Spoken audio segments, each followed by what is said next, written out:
Volvo Cars and POC are collaborating to improve traffic safety for cyclists.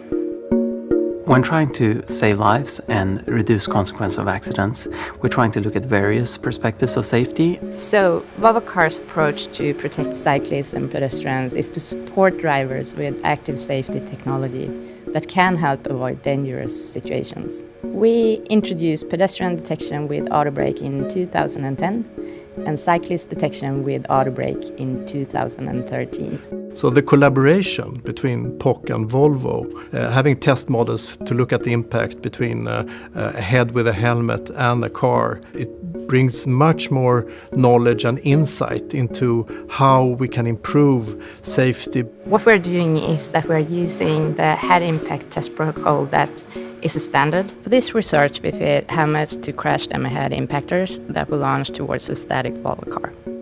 Coming to the Volvo lab and seeing the state-of-the-art equipment and the professionals working there is actually at the very highest level globally. So for us, it's both very humbling and very attractive to get into that environment. This research helps improve helmet safety, and it provides Volvo Cars with valuable insights and learnings for future development.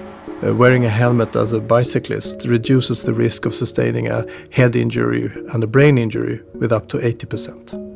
We get head injuries and we get spinal cord injuries.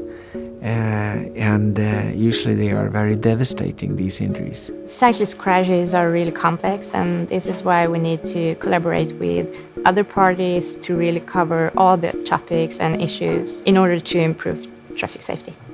So to partner up with Volvo, being a car manufacturer caring about safety, is a very strong collaboration for us to learn how the interaction between the cyclist and the car works and how we can do something to make that interaction safer.